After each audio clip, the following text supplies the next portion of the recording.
I am so excited for this session and for just for everything. I've had so much fun, and we're just like 2 or 3 hours into this thing, so I can't even wait for the next few days. All right, so a couple things before we get started. First off, as I've been looking at our community as a whole, as ClickFunnels, funnel hackers, I feel like we're getting really, really, really good at building funnels and sales structures and all sorts of things like that. As I look at a lot of the funnels I see, what I feel like is lacking is the ability to actually sell and to do it in a cool way that helps serve people and inspires them and makes them want to follow you into your mass movement. And so what I wanted to talk about for the next hour or so is understanding the right way to sell and how to do it in a really cool, fun, exciting way. Now, before we do, I'm excited for this session for a couple reasons. One of them is about 5.5, 6 years ago, I was in a funk in my business and my life where we had grown a huge company. We had about 100 employees. The whole thing collapsed around me, and I was just like done and tired, and I wasn't inspired to create and to serve and do all the stuff that we do as entrepreneurs. And I kind of just wanted to give up. I remember, if you've read the Dot-Com Secrets book, I talked about this, waking up in the morning and like wishing that I had a boss so they would fire me so I could just go back to bed. Which is a horrible feeling, right? We shouldn't be feeling that way if we're here to inspire. And I had a close friend of mine who reached out to me during this dark period of my life and reignited the spark in this business. And what's interesting is that what got me excited again was this topic and this presentation. And it started with a couple phone calls, and he started talking to me about ideas that were just I hadn't thought about in a long time. It was how to create belief in your customers and how to get them excited and motivated and how to do it through stories and all sorts of stuff. And him getting me refired up took me on a journey for the last 4 or 5 years that's brought me to where I'm today with all of you amazing people here. And I just wanted, last week I called him and I was like, man, I want you here at this event for a couple reasons. First off, if it wasn't for him reaching out to me during a dark time, none of us, I don't think, would be here. And he's someone who's just super inspiring to me and that's like honestly changed my life. And I think he's back here, and I just want to give him some credit before we get started. Dagan, are you here? This is Dagan Smith, everyone. Let's give him a huge round of applause.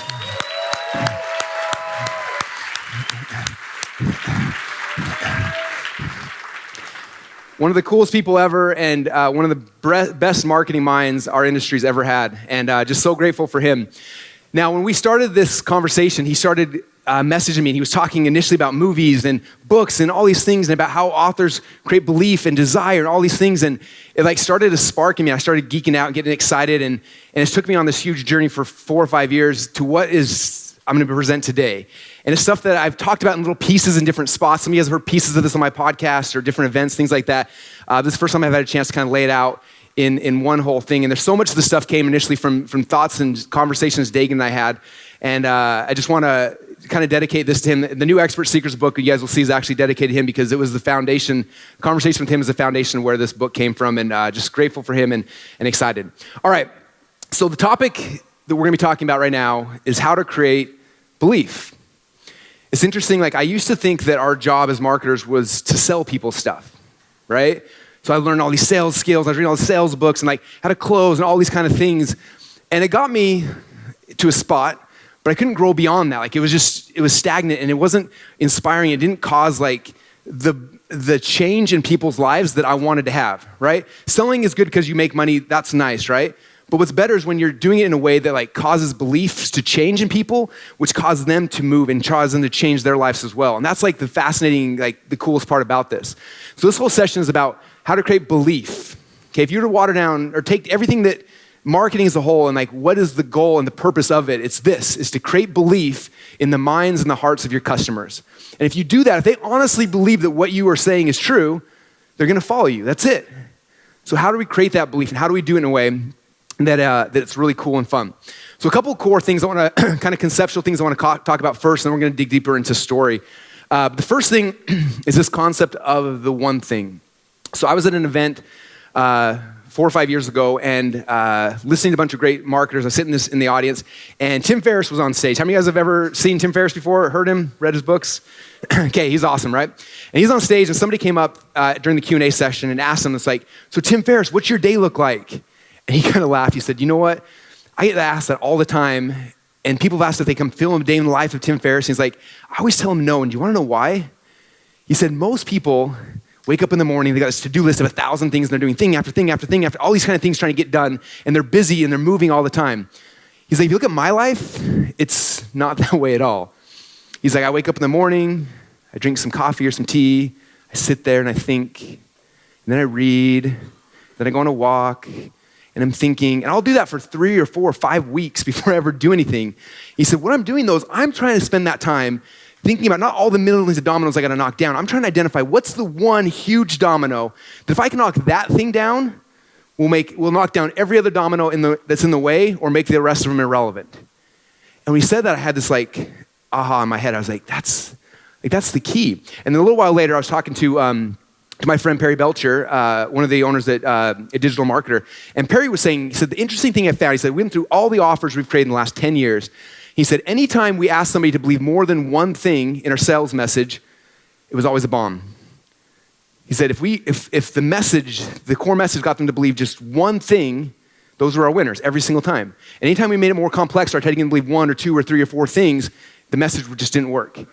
And so I started thinking about that, and I started like realizing that if I want somebody to buy something from me, I got to get them to believe something. Like what's the one thing they have to believe? If they believe this one thing, then they have to give me money. Like what is that thing? And so for all of you guys, it's going to be different.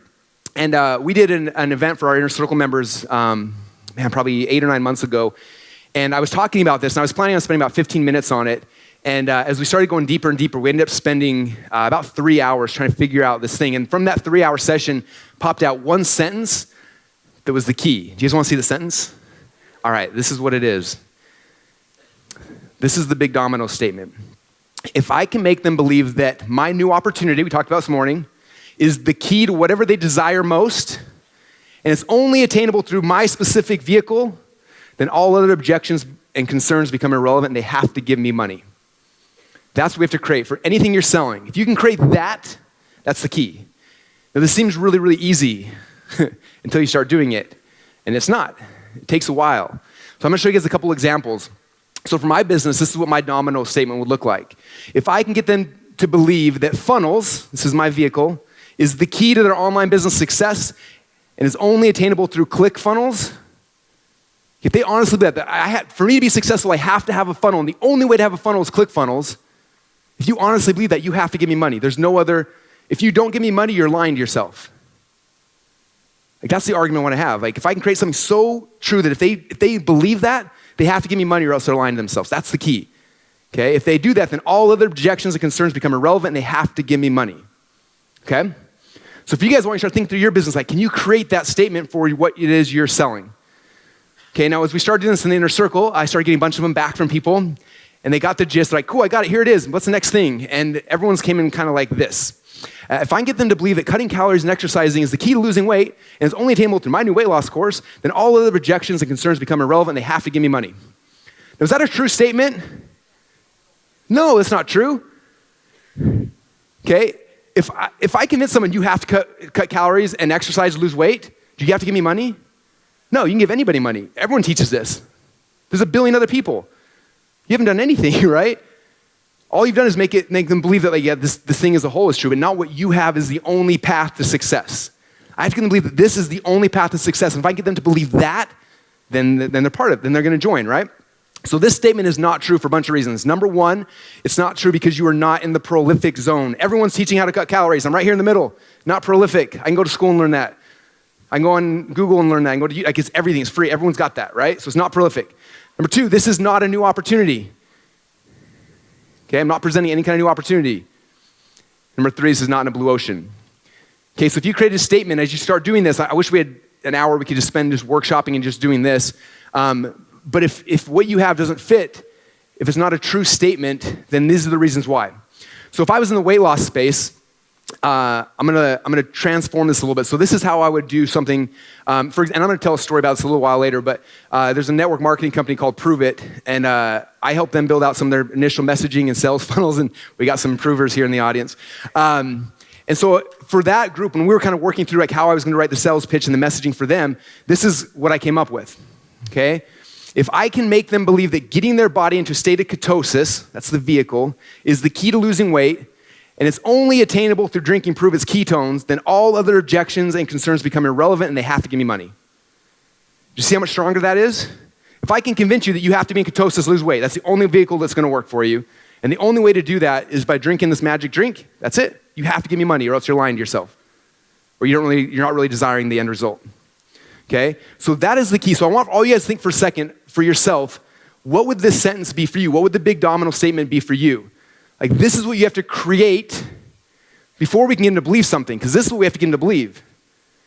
Okay? So tonight, this is your homework assignment. I want all of you guys to create a domino statement. And at first you can think it's going to take 10 seconds, and an hour into it, you're going to be like, gosh, this is harder than I thought. Turns out I'm selling an improvement offer. Turns out I am in a red ocean with everybody else. This statement makes all the stuff we talked about earlier have to happen. It can't not happen if you fit in the statement. Okay? All right, so now after you have this big domino, then my next question I want you to think through is, why do you personally believe that's true? Okay, what was the experience that you had that made that true for you? Okay, I want to tell a story that'll kind of illustrate this. So after I did the sales presentation for Prove It, this is the company, this is their drink. So this is a drink, you drink it, put your body in a state of ketosis. Maybe 10% of you guys know what that means. Everyone else is like, what is he talking about, right? So after I helped them write initial video that they've used to help grow the company, and it was kind of cool. And afterwards, Brian, who's the owner of the company, he said, hey, we're doing a big event out in, I think it was in Vegas. And he's like, can you come and speak to the leadership team about like how they can use this to help grow the company? And I was like, okay, that'd be kind of fun. So I fly out there to Vegas, and I get there and I land and I'm walking to the hotel, and what I see, and I love network marketers, but I'm gonna tease you guys all for a little bit for those who are in that profession. I walk in the hallways, I'm walking to go find Brian, and I'm walking down the hall and I see all these people, and all of them are wearing t-shirts that say, ketones are greater than glucose. Okay, and I'm like, I don't even know what that means. And I wrote the pitch for this thing. Okay, and they're all walking, and they're rocking around. And they're pouncing on people, and like, hey, you need to get your body in ketosis, and like, you need to drink this. And they're pouncing on all these people. And I was like, So I get there and walking through this thing, and I'm watching this process happen, you know. And I get to the hotel room, and I find Brian, and I was like, hey man, how's it going? And we were talking, and I said, so what do you want me to talk about tonight at the thing? He's like, oh, whatever you want to talk about, man. It's cool. And I was like, okay, well, I don't know. Okay, give me some direction. Like, do you have anything in mind? He's like, no, whatever you think will be good. I'm like, okay, well, what time are we on? He's like, oh crap, it started like 10 minutes ago. I'm like right now? He's like, yeah, we gotta go. So he jumps up and we start, and we're filming this, so I have footage. You guys will see it when you see Funnel Hacker TV. We film this whole thing. And so he's running the elevator. I'm like, well, what am I talking about? He's like, whatever you want, man, don't worry about it. We come in this room, and there's a room of 100 of the top leaders in the company, and they're all sitting there like going crazy excited. And Brian walks in, and he walks to the front, grabs the microphone, and introduces me, and then sets it down. And I'm in the back with my backpack and flip-flops on, and I'm like, I don't know what to do right now. So I kind of walk to the front, and I get up there, and I turn around, and I look out in this audience, and I look in their eyes, and it hit me what they needed to hear. And I looked out there, and I said, okay, I've been watching you guys for the last hours. I'm walking through the lobby. And what's interesting is that for every one of the people in this group, and I'm going to tell the story about them, and I'm kind of picking on them a little bit, but this is true for all of you guys, so take this personal. This is the point of it. So I said that what's happening is all you guys are going, and you're doing this wrong. And I said, if you look at yourselves, this was you, I don't know, 6 months ago, a year ago, and you were just a normal dude, happy as can be, going on your normal life, doing whatever you were doing, and all of a sudden somebody came to you, and something happened, right? I don't know if somebody gave you this stuff, you drank it, you liked it, or some process happened. Something happened that gave you this epiphany where you're like, I should be drinking this stuff, right? And for you, I want you to plug in whatever your business is, right? You get some guys in weight loss, finance, like whatever it was for you. Something happened, some experience happened in your life, and all of a sudden you're like, and you had this epiphany, right? And this epiphany happened, and after you had this epiphany, you got excited. You're like, this is so cool. I remember like when I had my epiphany about funnels, I'm like, this is the coolest thing in the world. And I started geeking out, right? And so I go on this huge journey over here. I'm over here, and I'm studying, and I'm learning, and I'm doing the worst thing that marketers could ever do is we start geeking out on the topic, right? So I'll put glasses on this person because they're like totally geeked out, right? And you start studying all the math behind it and the science and the reasons why, and now this is better than that, and that, all this stuff. You get everything, right? And you start storing it away in this cloud.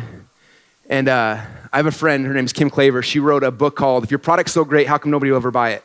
And one of the chapters is called Technobabble. And she says, this is the reason why most people can't sell. They learn all this stuff, all these things. They're studying the back and they're like, all the ingredients and the reason, the science, and they're so excited by this thing, right? And then they go and they're in a hotel and they see like their prospect walking past and like, oh my gosh, this is it. This is my chance. Like I have a chance to sell this person. We're going to change their whole life. And the person comes out and then they pounce on the person, right? They pounce on them. They start spewing out all this technobabble. And they're like, look, you need to be drinking this stuff because I don't know if you know, but ketones are greater than glucose. And if you had beta hydroxybutyrate salts in your body, you'd be melting fat off and da-da-da. And they start doing all this stuff.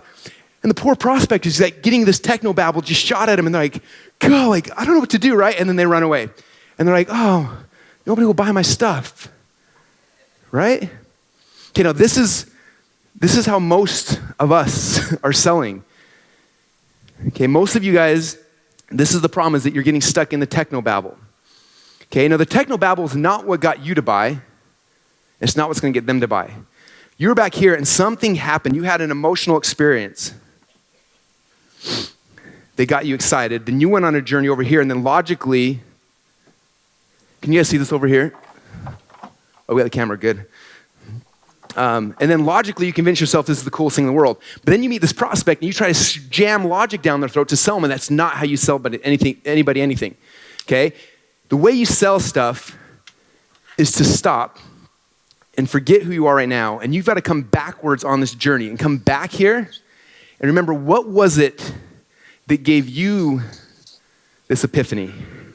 Because that's the key. If you can remember that piece, that's how you sell somebody, okay? It's not by giving them all this technobabble. This is what kills all your sales.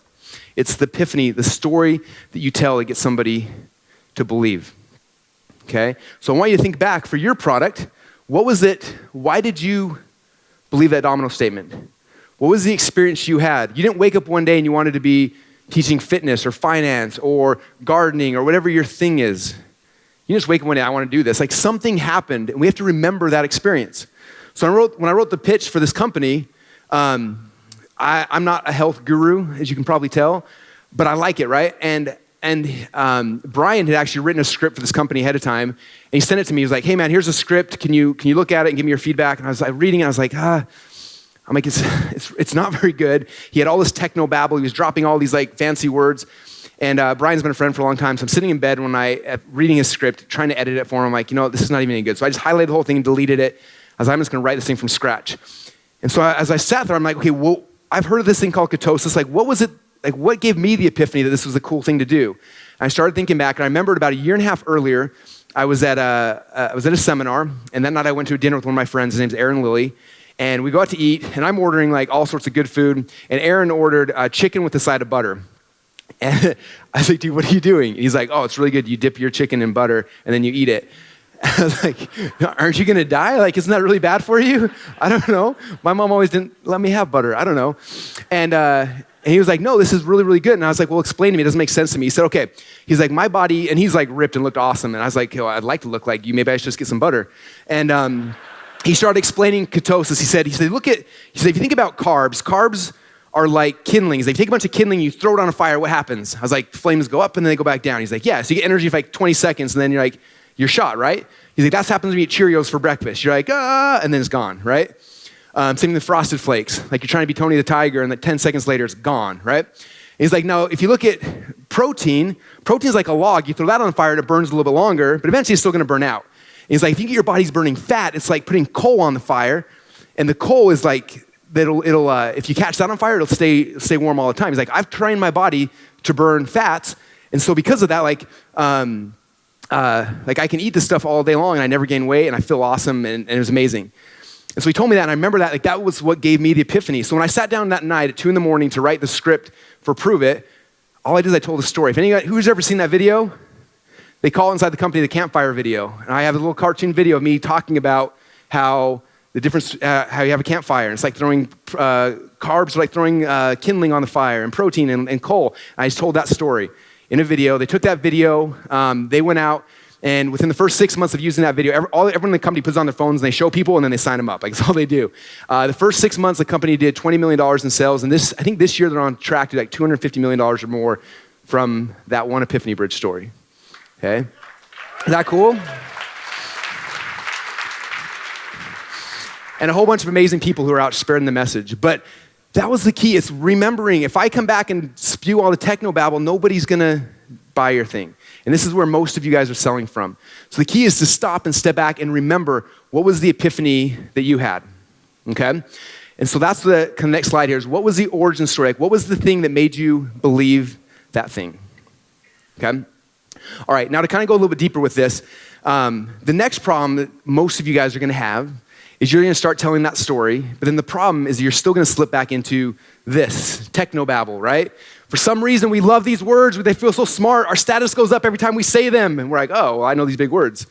How many of you guys know what beta-hydroxybutyrate salts are? Because I do. That guy knows. That's how cool I am, right? And so we always want to spew this stuff out, right? And so I found anytime you do a sales message, you have to stop yourself from using technobabble. And sometimes you feel like I have to use it because like it's a big word and how do I make it simple? So I learned a little trick, and I call these kind of like bridges, okay? And what a kind of like bridge is every time I'm giving a message and I hit a word that's kind of like technobabble, I have to stop. Because if I don't stop, if I say a technobabble word and I keep moving, everyone's like, what did he just say? And they get stuck and they're like, and then the whole sale's gone, right? So every time I hit a word that's a big confusing word or using any kind of technobabble, I have to stop and I say, it's kind of like, and then I liken it to something they understand. So I wrote the pitch for Prove It. Ketones is a word that most people don't know. So as soon as I said ketones, I'm like, da-da-da-da-da, ketones. I'm like, it's kind of like a million motivational speakers running through your body. I'm like, oh, cool. I get that, right? Okay, I talk about how it gives you energy. I'm like, yeah, it gives you really, really cool energy. It's kind of like, if you guys ever played that game Pac-Man, you know when Pac-Man the whole time is like running away from the ghosts, but every once in a while he eats those power pellets and then like he gets on and then he's like starts chasing the ghosts and eating them. Like that's what it feels like. It's kind of like that. Okay, so kind of like, I use these, how many of you guys have heard me say at least 3,000 kind of likes in the last 12 hours, 6 hours, right? Every time I say any word that I'm like, somebody might not understand that, I stop and I'm like, oh, it's kind of like this. And then they're like, oh, cool. Okay, so this is the key. Like, whenever you're telling a story, the kind of like bridge is the thing that's going to save you from technobabble, because most of you guys are going to want to keep slipping back there and getting back there over and over again. And it's the key to breaking that, okay? All right. Okay, so the next level of epiphany bridges. So this is something that I learned from Dagan, and it's the coolest thing, is part of telling the story is telling the story. But have you ever noticed that sometimes you'll try to tell someone a story, and you're like, okay, this is the deal. And you start telling them what happened, and you're so excited, and you explain it to them, and then they're like, oh, wow, that sounds cool. And you're like, no, like, dude. And you retell the whole story again. And like, no, I heard you. It's cool, man. And you're like, no, like, you had to be there. If you'd have been there, you would have got it, right? Who's ever said that before? Okay? It's frustrating, right? And you think about it, the reason why is because like the person didn't have the same experience you do. And so what you have to understand, I learned this piece of it from Tony Robbins. When I was at his event, he talked a lot about state and state control, and he may talk about that in 2 days from now when Tony's here, which is exciting. But if I want somebody to have the same epiphany that I had, I can't just tell it to them. I can't just like give it to them like, here's this epiphany I had, and shove it down their throat, because they're not gonna get it. What I have to do is I have to get them in the same state that I was in, right? So here's the state that I was in when I had this epiphany. I have to get them into that same state. And if I do that, then they'll have the same epiphany that I had. Okay, so let me kind of explain that a little deeper. Actually, I'm going to illustrate this to, I think it'll make it even make more sense. So if you think about good books, like your best authors that write amazing books, right? They won't just like tell a story, like they walk into a scene and like, hey, this is what happened, and then it kind of ends, right? Like they'll spend 10 or 20 or 30 pages like setting up the scene and how they felt and the lights and the sounds and everything, so that you get in the same state as the character. So when you're like, then the character has this experience, you're like, whoa, I felt that, right? And so good authors will do a good job of that. Film is amazing, because in film they can do so much more than we can do typically when we're just speaking like this, right?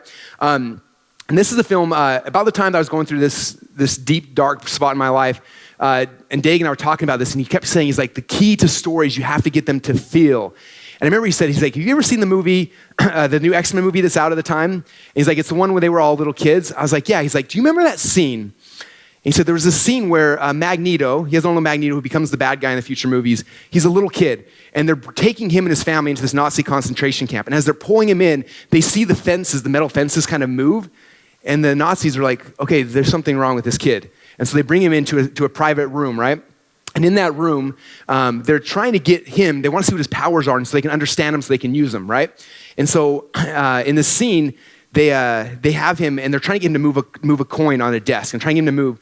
And then they also bring in his mom and they're telling him like, you need to move this coin. And so he's trying to move the coin, and he can't quite move it. And so finally the Nazi guy stands up, shoots his mom falls dead. And then all of a sudden you see for a second where he looks away at his mom. And he comes back with like this look of fear and like just scared. He was just scared. And all of a sudden that fear turns into like anger and rage. And you watch the scene where he just destroys the entire room. I'm gonna show you guys the scene really quick because I want you as you're watching this to notice how you feel. Okay, good film, good movies they do such a good job of getting us to feel. And I want you guys to see this because I can explain how we can model that in our storytelling. So let me show you guys this clip real quick. Alles ist gut.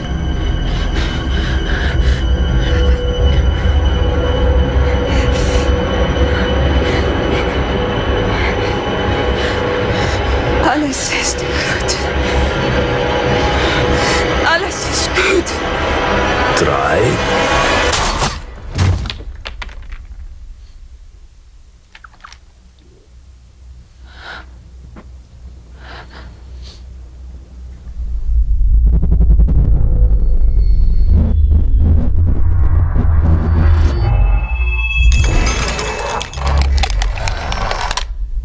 Ja, wunderbar.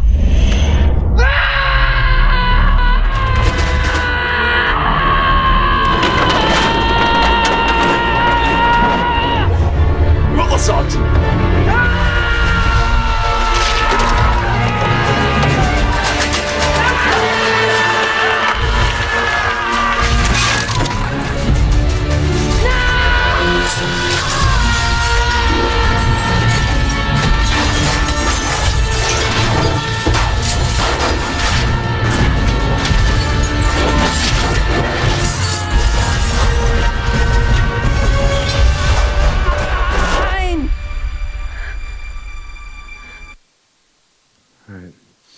You guys able to feel that a bit? Isn't that amazing?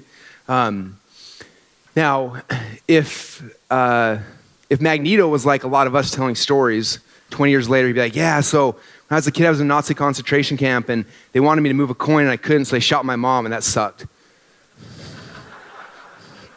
That's how a lot of you guys tell your stories. Okay?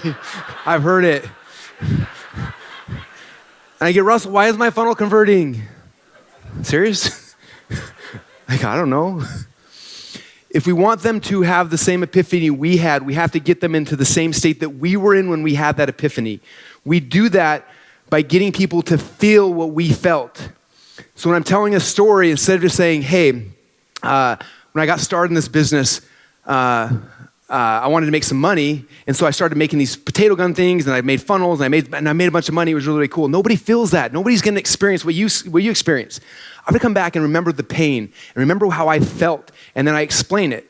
So when I'm explaining something like this, I'll just make a story at the top of my head. I would say something like, it was my senior year in college. I was sitting there in an auditorium with about 1,000 of my peers who were all about to graduate, and I remember sitting there looking around and realizing that I hadn't learned anything in school. Like, I had nothing that I was going to go out there. I'm looking around, everyone's celebrating, they're partying, and they're having all this fun. And I was like, do you guys not realize?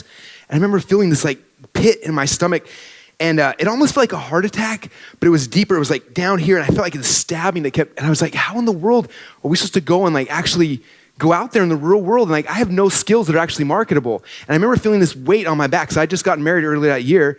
I was like, how am I supposed to support my wife? And if we want kids in the future? And this weight kept getting heavier and heavier. And the more that I thought about it, the more I was just like, God, like, I don't know how I'm going to do this.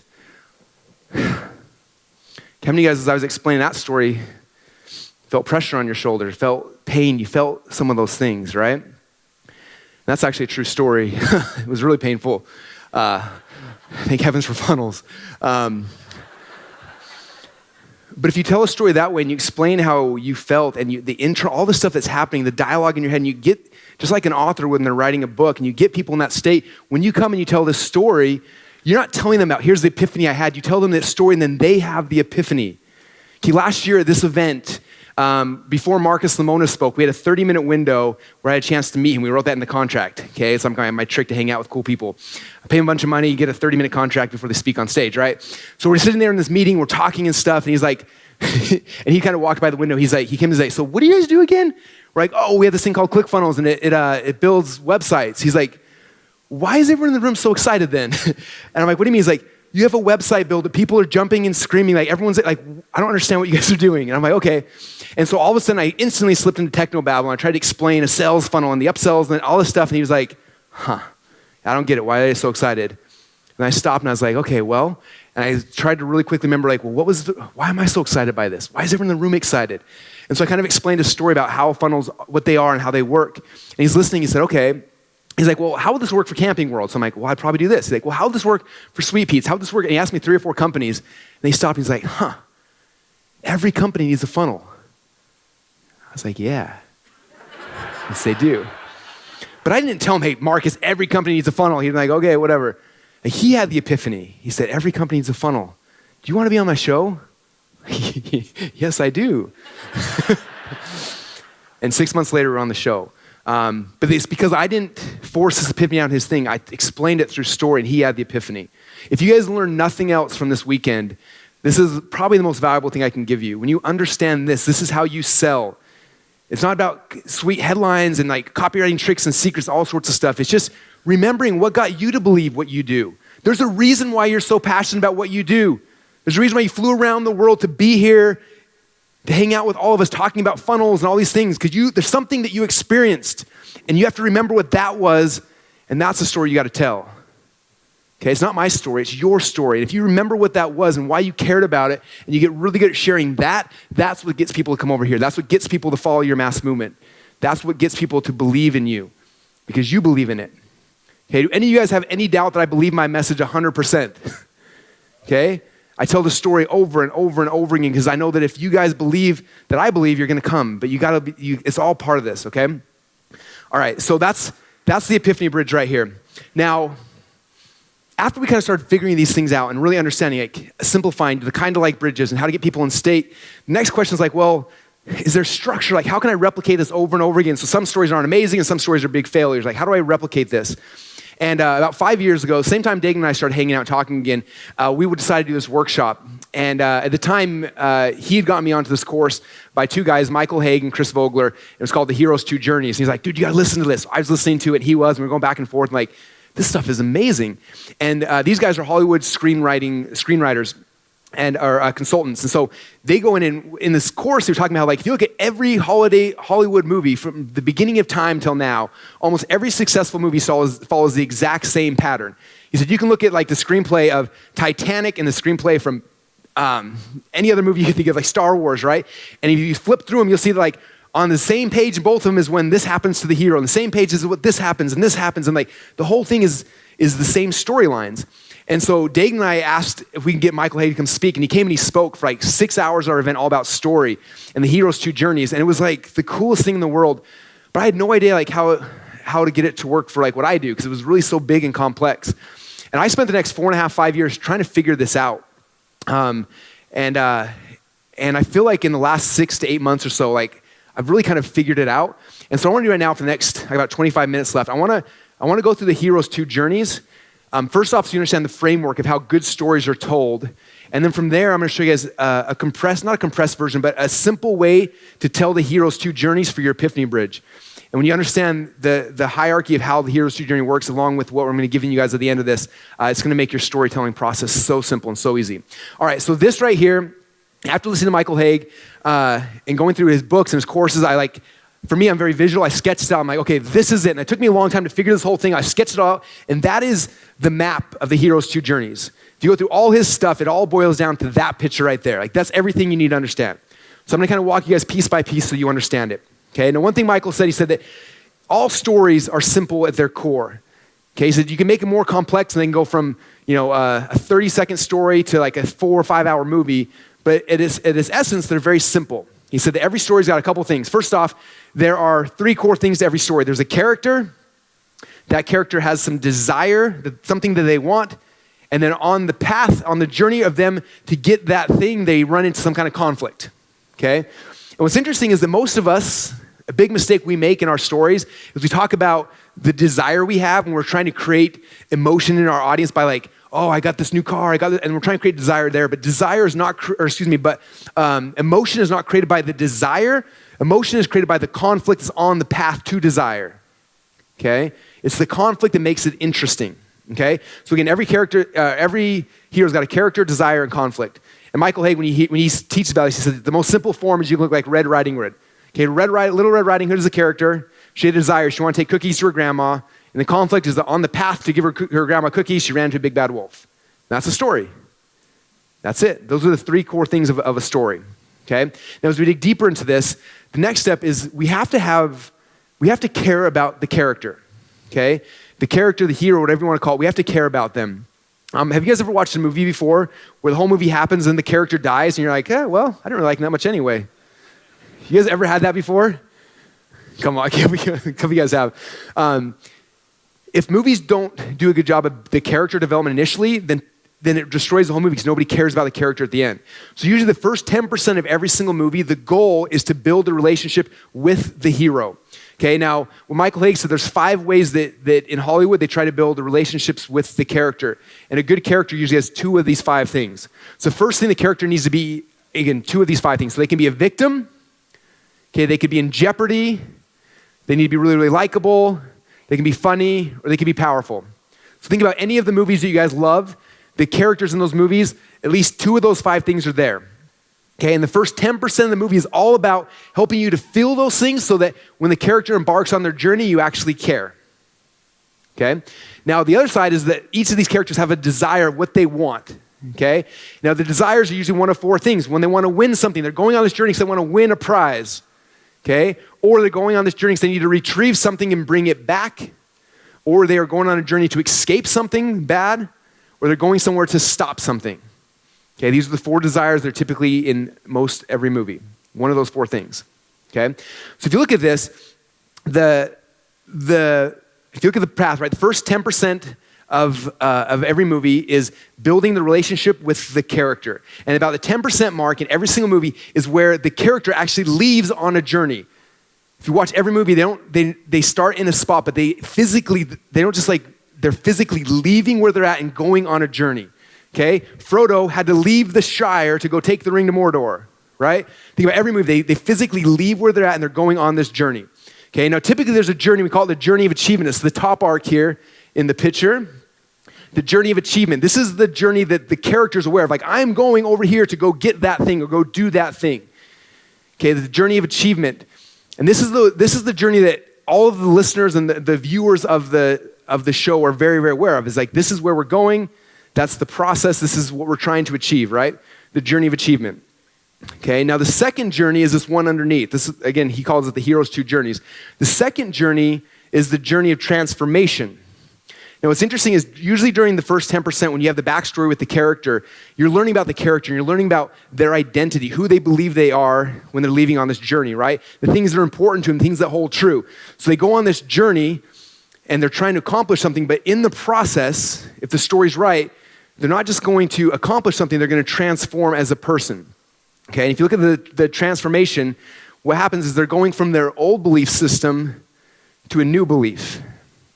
And this is the actual journey that we all care about. This is the one that makes us care about the movie long term. Okay, so if you look at this, at the bottom there, it's the transformation from their identity, who they think they are, to who they're going to become. So that's the hero's 2 journeys. Now you could plug this into any movie, but I'm gonna share one of my favorite movies with you because it's one that I love to watch with my kids. How many of you guys have seen the movie Cars? All right, so I'm gonna walk you guys through how Cars fits into this because it's a fun one and it works with most of them, okay? All right, so if you look at this from Lightning McQueen, right? So Lightning McQueen is the character. At the very beginning of the movie, the movie starts and he's on this racetrack and we know that he's got this desire to win the Piston Cup. And so he's going on this race, everything's happening, and you learn a lot about him, right? You learn that he's powerful. You learn that he's funny. With his chow and like making, so he's powerful, he's funny, and everyone likes him, right? Everything's happening. And then at the end of it, the opening scene, they tie and they're like, hey, you didn't win the Piston Cup, but nobody did. So we're going to go on this journey where you have to do another race. And if you win that, you're going to be part of it. Now, before Lightning McQueen goes on this journey, something really interesting happens. okay? It's after he said bye to everybody, and you see a couple things. You see that he works, or his sponsor's Rusty's, and he's kind of embarrassed, like, oh, it's Rusty's, and it's like kind of embarrassing. I want to be with these guys, like they're way cooler, and like this kind of with Dynaco, because Dynaco's like all the cool cars. So you see this like insecurity he has, which makes us bond with him as a character. And then he pulls into to Mac, and he gets on the phone with his agent. And he's like, hey man, and the agent's like, hey, I didn't see your race, but I heard it was great. And you find out really quick that Lightning McQueen doesn't have any friends. His agent asks him, like, how many tickets do you want for the big race? He's like, oh, well, are you going to come there? He's like, I don't know if I'm going to be there, but he's like, okay, well, I got tickets for your friends. Let me know who they're going to be. He's like, okay. And you find out, like, he doesn't really have any friends. So instantly, like, we have this rapport with Lightning McQueen because we see the powerful, we see the strong, we see all these different sides of him. And so we care about him, right? So then he jumps in Mac, the truck, and he goes on this journey. He physically leaves the location and goes on this journey, right? And so he's going in the back of the car on this path to get what he wants. And then what happens? Conflict arises, right? Mac, the car, falls asleep. The back pops out. He wakes up almost in a wreck. He starts going crazy, lands in Radiator Springs, and he gets caught. They put him in jail. They put a boot on him, and all these people he meets. And he's trying to get this thing. Like, he has this desire, like, I need to get here to win the Piston Cup, but I can't because I have to do these things. Like, you have to rebuild the road. You have to do this. All these things he has to do. And every time he tries to escape, he can't. He keeps pulling back in. And he's going, like, the entire movie, he's trying to achieve this thing. And we keep hearing about this journey of achievement that he wants to get, right? Over and over and over again. Now, during this process, as he's doing that, all these things are happening to him as a character that makes us interested. All these experiences, all these things happen. And finally, at the end of the movie, he's able to leave Radiator Springs, and he gets to California to go and race for the Piston Cup. And he goes out there and he starts racing, and at first he's racing, and his heart's just not. He's like, oh, like, I want to win this, but like I miss all my friends I just made. All these things are happening. He's out there racing, and towards the end of the scene, all his friends from Radiator Springs come, Doc and everybody, and they help him in the race. And he's going through this race, and he's getting down to the very, very end. And they've got like one lap left, and he's winning. And he's going, and he realizes he's about to win the Piston Cup. Like the journey of achievement, he's about to get it. The entire movie, we're all so excited. He's going to get this thing. Right? We've been following him on this whole journey for 2 hours. We're so excited for him to win this thing. And then what happens? Okay, Chick Hicks, who's been number 2 behind the King for all these years, is like, well, I'm not going to lose to the King again. So he goes and he rams the King. And the King, his car flips out of control. Boom, boom, boom, boom, boom, boom, boom. And it's destroyed. Lightning McQueen's running. He's like, I'm about to achieve this thing I've been dreaming about my entire life. And all of a sudden he looks up in the scoreboard and he sees the King's car smashed on the sideways. And he's like, huh. And all of a sudden, this is where we get to learn about who Lightning McQueen has become. What happens, he slams on his brakes, comes right to the finish line and stops. And then Chick Hicks flies past, wins the race. Lightning McQueen backs up. He drives over to the King. He gets behind the King, and he starts pushing him. And he pushes him all the way to the finish line. And as he's pushing him, the King says, rookie, what are you doing? He said, don't you understand? You just gave away the Piston Cup. So this is the journey you've been trying to achieve your whole life. You just gave it away. And he says, you know what? An old race car once told me, he said, all it is an empty cup. There'll be other years. This one's about you. And he pushes him through the end. And what we see, what's so cool, is even though Lightning McQueen never achieved what he was trying to do, the first journey never happened. The second journey of transformation did happen. That's why we love that movie. Okay? And so even though in your stories, the hero does not have to achieve the end result. Half my stories, I never actually finished the thing, right? Like, it's the transformation that we care about. Like, who did you actually become during this journey? That's what we care about. Okay? And so that's the hero's 2 journeys. Is that pretty cool, you guys? All right. Cool. Now what I want to do is I want to show you guys how do we take that? Because after Michael Hake taught us that, I was like, oh, this is so cool. How do I do that with what I'm doing? Like there's so many layers and complexity. And I'm like, how do I simplify that? And so for years, like literally over 4 years, I was trying to figure some things out. And I want to show you guys what we come up with. And we call this inside the inner circle, we call this the Epiphany Bridge script. Basically, the inner circle is the ones we've been testing all these cool ideas on. And it's been amazing over the last 6 to 8 months as we've been doing this, as I've been doing it inside of our business. A lot of you guys probably don't even know what's happening. And the results have been amazing. As I've been watching inner circle members do it, like the results have been just amazing, company after company after company. So this is the script. And this is how it works, okay? Now, it's very, very similar The hero's true journey was broken in a way that we can tell stories very fast, okay? So it starts over here with the backstory. This is the first part of where you tell good stories, right? The backstory. We got to come back over here. Don't start over here in Technobabble land. Come back here, like, what was the thing that got you in? You start telling this backstory. Now, the goal of the backstory is to get rapport with your audience so they actually care if you achieve the thing at the end. If they don't have rapport with you, they're not going to listen, okay? There's a reason why I tell stupid stories all the time, because it builds rapport, right? So they have the backstory. Now, after you introduce the backstory and you talk about the desire of where you want to go, now there's two things we have to share with our audience. Number one are our external desires. Now, these are the ones that most of you guys are comfortable with, like, I want to lose weight. Oh, I want to make money. Oh, I want to do whatever, right? And these are the ones that most people feel comfortable sharing because it's like the surface level, whatever, right? It's the journey of transformation or of achievement. Like, oh yeah, I want that. I want to achieve that. And so initially you talk about in the story, like, yeah, I wanted to achieve this. But then you have to stop. And the second thing you have to share are your internal desires. Okay, now internal desires are the things that most of us don't typically ever share. We think them, we feel them, but we don't ever talk about it. And so as soon as you start sharing your internal desires, this is when people will relate to you because like, man, I can't believe you just said that. Like, that's how I feel. I don't ever talk about that with anybody, but I share that. And so to get to the internal desire, a lot of times you'll say, here's the external desire. I want to make a lot of money. And to get to the internal, you usually ask why, about 7 or 8 times. Well, why do you want to make a bunch of money? Well, I want to make a bunch of money because I never had money before. I think it'd be kind of cool. Okay, well, why do you want that? Well, I just got married and it'd be cool to be able to support my wife. I want to have kids someday. Okay, cool. Why do you want to do that? Well,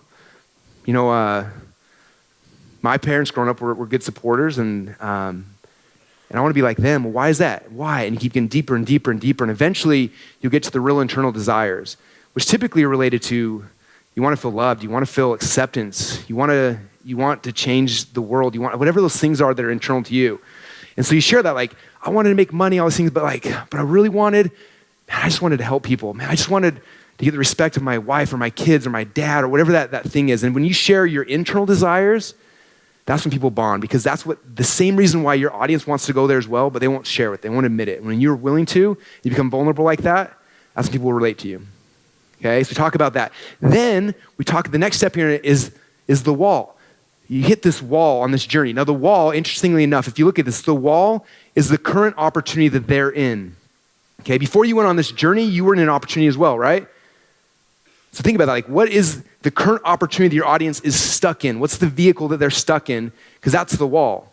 Okay, and so you got stuck in the same wall they did probably, right? If your goal was to lose weight and you were stuck over here doing the Atkins diet, whatever, and you were stuck, like that was the wall you hit. And it's probably the same wall or a very similar wall to what your audience has experienced at the same time. So you hit this wall. This is the vehicle. I wanted that result, but I couldn't because I was stuck here, right? And so because of that, I had to go on a journey because I could not accomplish what I wanted in this vehicle. I'm stuck. I can't get out. I can't get there.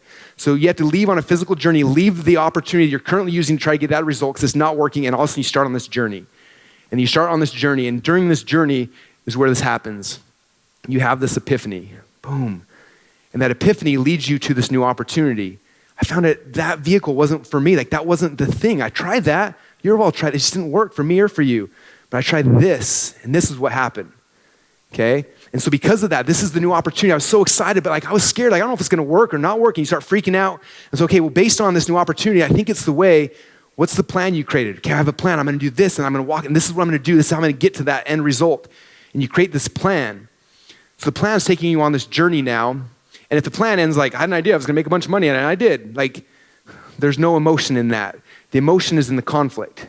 So as you get this plan, you're going to execute. You start going on this path, and then somewhere you hit conflict. Like, what was it? Like, what kept you from having the success you actually wanted? Like, what was that conflict for you?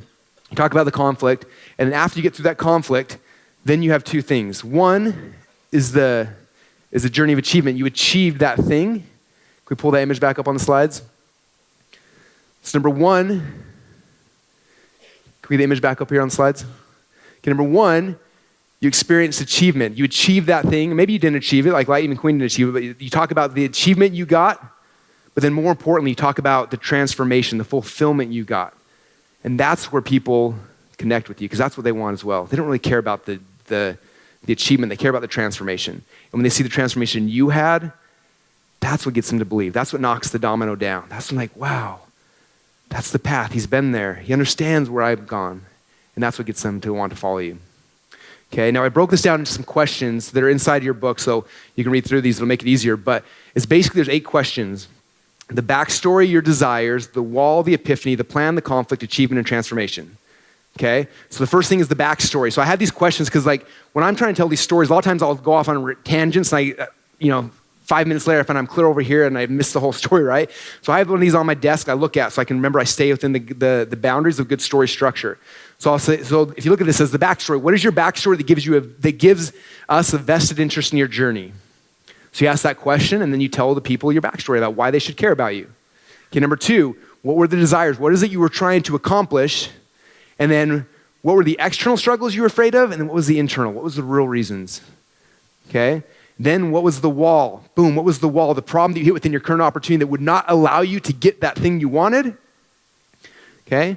And then boom, what was the epiphany that you experienced that led you to this new opportunity?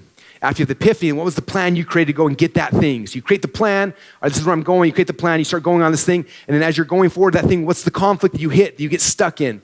You all hit conflict, we're like, I can't get through this thing, and after you figure out the conflict and you succeed, and what was the achievement you had? What was the end result you achieved? And then number 9 there is what was the transformation that you experienced? And that's the path. All right, how many of you guys want to hear me do an Epiphany Bridge story following that script? Yeah? You gotta be more excited than that or I'm just gonna go home. All right. Okay, all right, some of you guys have heard this story before. And it's interesting, before I tell a story, I was planning on doing a whole session on this topic, but events always change and tweak. How many of you guys have had a chance to go through the perfect webinar process? Okay, so just those who've gone through, if you haven't gone through it and this part will make more sense, just really quick, I want to show you guys a really cool thing. If you look at the perfect webinar, if you look right here, there's the one thing, and then there's 3 secrets. If you look at how I do the webinar, it's basically, outside of the stack and the close, it's me telling 4 Epiphany Bridge stories. My first story is my origin story. I always spell it one wrong. I hope I got that right. The first one's the origin story that I tell about the thing. And sometimes that's enough to get people to buy whatever it is you are. And then typically what happens after you tell the origin story about why this vehicle is the thing that you chose, why I chose funnels, why I chose ketosis, why I chose whatever, fill in the blank for you, that's the first story I tell. Then normally what happens is that some people will buy immediately, but some are like, that's cool, and they're like, but what if? And all of a sudden they start having these false beliefs come up. Okay, and belief number 1 is typically about the vehicle. Number 2 is about their internal beliefs. Number 3 is about their external beliefs. And all I'm doing in each one of these as well is I'm telling an Epiphany Bridge story about why I believe this vehicle is the right vehicle. And then I tell them an Epiphany Bridge story about why I believe that internally I was able to do it and why they can do it. And over here, the external things. That's kind of going deeper. I could spend 2 hours on this part alone, but I just wanted to share that for those who are doing the webinar to understand that's how it fits in. There's an Epiphany Bridge story that's your origin story. There's an Epiphany Bridge story about the vehicle, the internal, and the external. If you go through the perfect webinar, that'll make more sense. But that's the key. It's basically 4 stories, and then I move into the stack and the closes. And it's really, really powerful. All right, so what I'm gonna do is I'm gonna go through and tell you guys an Epiphany Bridge story the best I can. All right, so it starts with a backstory. So I'm gonna embarrass my wife, she's here, so I hope she's not gonna kill me. But, so my backstory started, this is 15 years. We're gonna be married 15 years this summer, which is amazing. Is that cool? Yes. And so our first year after we got married, I had never had a job before. She was working to support me and her and everybody. Like it was amazing. And after we first got married, we had a little bit of credit card debt we wrapped up, and we're like, we couldn't move forward because we were stuck. And so we sat down and we're like, if we're gonna be successful and like we wanna have a home someday and all the things we want to have kids someday, like we have to figure out how to get out of debt. And so this is a picture we took in the very first duplex we were renting, and it's a picture of her and me cutting up our credit cards. And look at how much of a dork I am. Can you imagine she married me? Like, it's pretty bad, huh? Anyway. And so we were sitting there and it was just like, it was really like, we were joking, making fun about the whole crying thing, but it was an emotional thing like, oh, like, I know we want like we want to like have a family and kids and all these amazing things, but we can't because all these things aren't working. So we have to stop like what we're doing. We have to cut up our credit cards and figure out a different way, right? And so my desire was like, I got to figure out as a man, like how do I support her? I'm wrestling in college. So I didn't have the ability to get a job. I'm like, I have desires to help her. And I want to make money. That was my first goal. But if you want to be completely honest, it wasn't just I wanted to make money. I knew that after we first got married, I was going to wrestling practice and having fun. I was going to school and having fun. I'd come home at night, and she'd worked an entire day during the day, and at night she would go and she'd serve tables at night to be able to have the money so we could pay our rent and so we could eat. And honestly, as like a new husband, to know that your wife's working 2 jobs while you're having fun, like living your dreams, is hard. And I felt guilty and I felt bad. I was like, oh, like I want to be part of, I want to help in this relationship, right? And so I had some desires, like I got to figure this thing out. And I couldn't get a job because I wanted to wrestle. Like that was my thing. I couldn't quit wrestling. So I had to figure out some other way to make money. And so I started this journey to go out there. And initially I started making these little websites. Some of you guys have heard this story before. We live in Boise, Idaho. And if you've been to Boise, there's like potatoes on the ground everywhere. That's not actually true, but a lot of people think it is. But one spring break, one of my buddies, this is Nate Plone, he was on the wrestling team with me, and we were the only 2 married guys on the wrestling team. So for spring break, all of our buddies were down in Wendover and wherever, gambling and having fun, and we had our wives working, and we were the unemployed husbands who felt guilty, so we didn't go on party. We sat at home, and we're like, well, what should we do all day? He's like, I don't know, I want to make a potato gun. I'm like, I don't know what that means, but I'm in. Let's do it. So we spent the whole week like making potato guns, had so much fun, shooting potatoes that weekend. And I have a longer version of the story I can tell, but I don't have time. So anyway, we're shooting potato guns, having the time of our lives, and then went back to school the next week.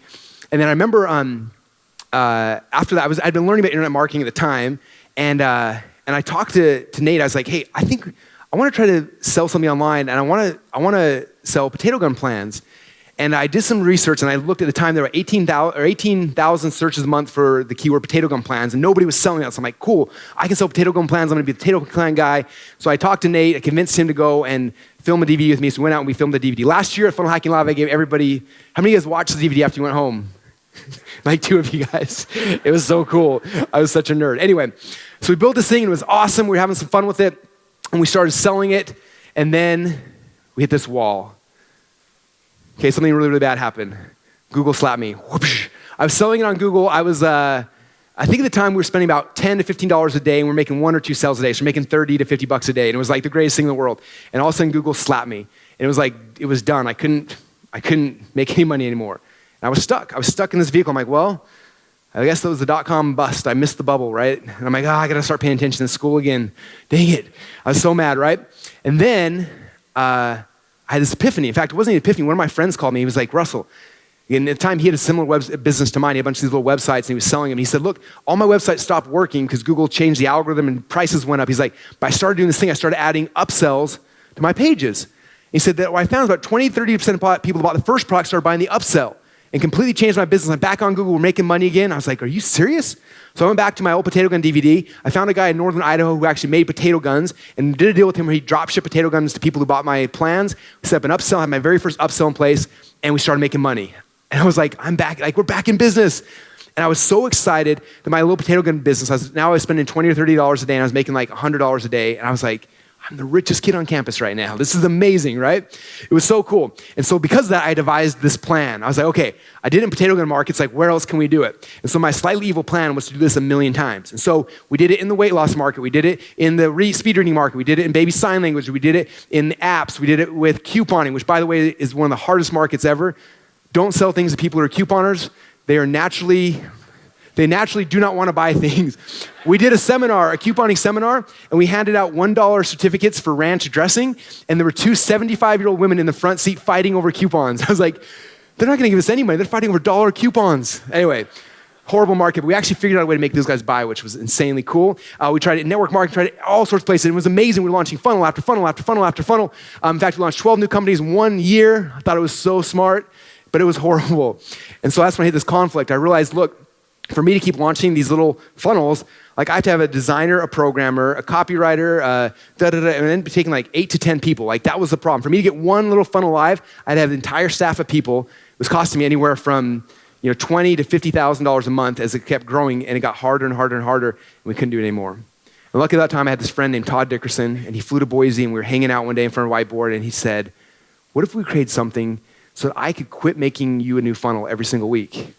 I was like, is it really that bad? He's like, yeah, we do the same funnel every week. I don't want to do it anymore. What if we made this thing and we could make a website builder? We could just like have the templates and put things in place. I was like, that sounds awesome. And so we started building this thing that became ClickFunnels. We met this guy named Dylan. He came out. He had this editor. He had this thing. We started putting those things together.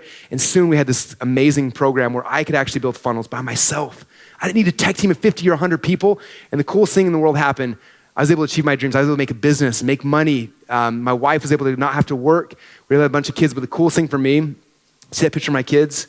I got to hang out with my kids now. My kids are building funnels with us. How cool is that? Like, it's the most amazing experience in the world, and it's completely transformed my life. And that is the Epiphany Bridge script. All right.